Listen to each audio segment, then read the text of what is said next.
Hello everyone, welcome back again.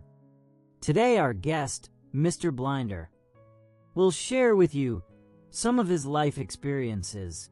So stay tuned and repeat after us to improve your pronunciation and fluency. Have you ever stopped, really stopped, and asked yourself this question? What story am I telling myself every single day? Not the story you tell other people. Not the version you post online. But the quiet, honest, internal story. The one that plays on repeat in the back of your mind. Because here's something fascinating, and maybe a little uncomfortable. Every single person walking this earth is living inside a story. A story made of thoughts. And those thoughts, whether anyone admits it or not, shape everything. How people feel. What they notice. What they believe is possible. What they do next. Take a moment and imagine two people. Same age. Same city. Same rainy Monday morning. One person looks out the window at the gray sky and thinks, of course. Another miserable day. This always happens when I have important things to do. The other person looks at the exact same rain, pauses, and thinks, the garden needs this. And the sound of rain is actually calming. Same rain. Same window. Same Monday. But two completely different experiences of reality. And the difference wasn't in the weather. It was in the story each person told themselves about the weather. Welcome. I'm glad you're here. Today we're talking about something that sounds simple but runs incredibly deep. Positive thinking. Now, before anyone rolls their eyes, and honestly, that reaction makes sense, let's be clear about something. Real positive thinking has almost nothing to do with what popular culture often sells. It's not about forced smiles. It's not about repeating hollow affirmations while ignoring real pain. It's not about pretending the hard stuff doesn't exist. So then what is it? Let's step into a story. Not one person's story, but a human story. Something that might feel strangely familiar. There's a man. Call him whatever name feels right. He's in his 30s. He works hard. He cares about doing well. But lately, something has shifted inside him. He wakes up tired, even after sleeping. Small problems feel big. Criticism echoes in his mind for days. And without fully realizing it, he's developed a habit. A habit of expecting the worst. Not because he wants to, but because somewhere along the way, disappointment taught him that hoping hurts less when you don't hope too much. Maybe you've seen this in someone. Maybe you felt it yourself. It's a quiet kind of sadness. Not dramatic. Not loud. Just a dimming. A slow fading of inner light. Now here's the part that matters. This man didn't need someone to tell him just think positive. That would have felt like an insult. What he needed, what so many people need, is something much deeper. He needed to understand that his thoughts weren't reality. They were just thoughts. And thoughts can be observed. Examined, questioned, and eventually, guided. Think about the mind like a river. Thoughts are the water. They flow constantly. Sometimes clear. Sometimes muddy. Sometimes calm. Sometimes rushing and wild. Most people live as if they're drowning in the river. Carried away by every current of worry, Every wave of fear, every rapid of self-criticism. They don't realize they can step onto the bank. They can watch the river without being swept away. That's the first insight. Positive thinking isn't about forcing the river to flow differently. It's about learning where to stand. There's a psychologist, a real researcher, who once studied something remarkable. People who faced devastating circumstances, loss, illness, failure. And yet, some of them didn't just survive. They grew. They found meaning. They rebuilt. What separated these people from those who stayed trapped in despair? It wasn't that they ignored their pain. They felt it fully. They cried. They struggled. But somewhere inside them, they held on to one belief. One quiet conviction. This is not the end of my story. That's the seed.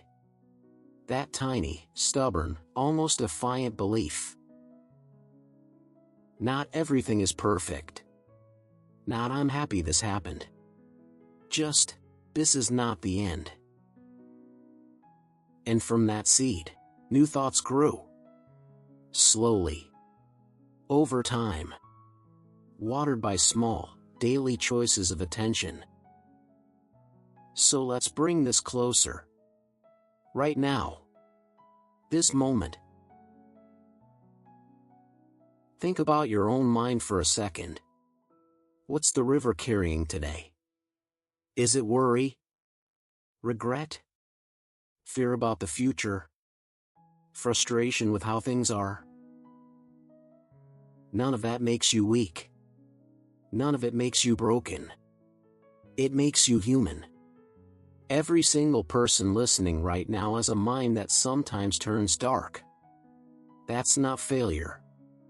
That's the human condition. But here's the empowering truth. And it's backed not just by motivation, but by real science. The brain is changeable. Neuroplasticity is the word. It means the mind can literally rewire itself. The thoughts you repeat, the patterns you practice, they carve paths in your brain. Like trails through a forest. The more you walk them, the deeper and more automatic they become. So if someone spends years walking the trail of self-doubt, of course that path feels natural. Of course it's the first one the mind takes in a difficult moment. But, and this is everything, new trails can be built. Slowly. Intentionally. One step at a time. This isn't about overnight transformation. That's fantasy. This is about something slower, but far more real. It's about catching a negative thought, and gently, without self-judgment, asking, is this thought helping me? Is it even fully true? What's another way to see this? Not forcing the answer. Just opening the door a crack. There's a story about a teacher who held up a glass of water. Students expected some deep question about whether it was half full or half empty. Instead, the teacher asked, "How heavy is this glass?" The students called out weights. 50 grams. 100. The teacher nodded and said, "The weight doesn't matter. What matters is how long I hold it. If I hold it for a minute, nothing. If I hold it for an hour, my arm aches. If I hold it all day, my arm goes numb. The glass doesn't change, but the burden grows with time." Negative thoughts are the same. Holding on to them for a moment is natural. Holding on to them for days, weeks, years, that's what causes the damage. And positive thinking, at its core, is learning how to put the glass down. So what does this look like in real life? Not in theory. Not in quotes. but on a normal Tuesday when things go wrong. It looks like this. Something disappointing happens. The mind immediately reaches for the old familiar thought. See, nothing ever works out. And then, a pause. Just a small pause. And in that pause, a different voice. Not loud. Not fake cheerful. Just curious. Wait. Is that really true? Nothing ever works out? Or does it just feel that way right now? That pause. That tiny gap between the event and the reaction. That's where freedom lives. That's where the new trail begins. And the beautiful thing? Every time someone practices that pause, they get a little better at it. The old negative paths get a little less automatic. The new, more balanced paths get a little stronger. This isn't philosophy. It's mental training. Like a muscle. Like learning an instrument. Slow at first. Awkward. But with practice, natural. Now let's be honest about something important. Positive thinking doesn't mean life stops being difficult. It doesn't mean pain disappears. It doesn't mean injustice, loss, or heartbreak become easy. What it means is, a person faces those things with more inner resources. With a mind that's not constantly adding extra suffering on top of the actual problem. There's a saying, pain is inevitable, but suffering is often optional. Pain is the event. Suffering is the story we wrap around it. And stories can be rewritten. So where does this leave us? Maybe with a new understanding. That positive thinking isn't a personality trait some people are born with and others aren't. It's a practice. A skill. A quiet, daily discipline of noticing thoughts, questioning the harsh ones, and gently choosing perspectives that serve rather than harm. It's not about denying the darkness. It's about remembering that darkness, no matter how deep, is never the whole story. There are always other threads. Other truths. Other possibilities. I want to leave you with one image.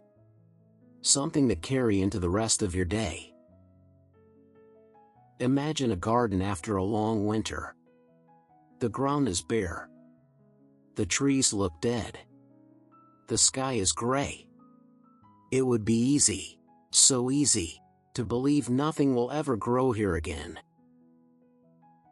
But underneath that cold, hard soil, roots are alive. Seeds are waiting. Life is quietly, invisibly preparing. And when spring comes, not because anyone forced it, but simply because conditions changed, green shoots appear. Through cracks. Through frozen ground. Soft. Small. But unstoppable. The human mind is that garden. And positive thinking, real positive thinking, is trusting the spring. Preparing for it. Watering what you want to grow. Not screaming at winter to leave, but gently, faithfully, patiently, tending the seeds. So the next time a thought arrives, pause. Notice it. Ask yourself, is this thought planting flowers, or weeds? Is this thought building a prison, or opening a door? You may not always choose the perfect thought. That's fine. This isn't about perfection. It's about direction. And every small choice, every tiny shift toward hope, toward truth, toward kindness toward yourself, matters more than you know. Thank you for spending this time in reflection. The very fact that you're here, listening, thinking about these things, says something important. It says you're already tending the garden, You're already on the path.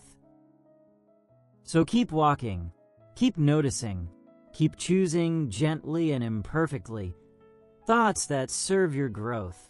The spring always comes. Always.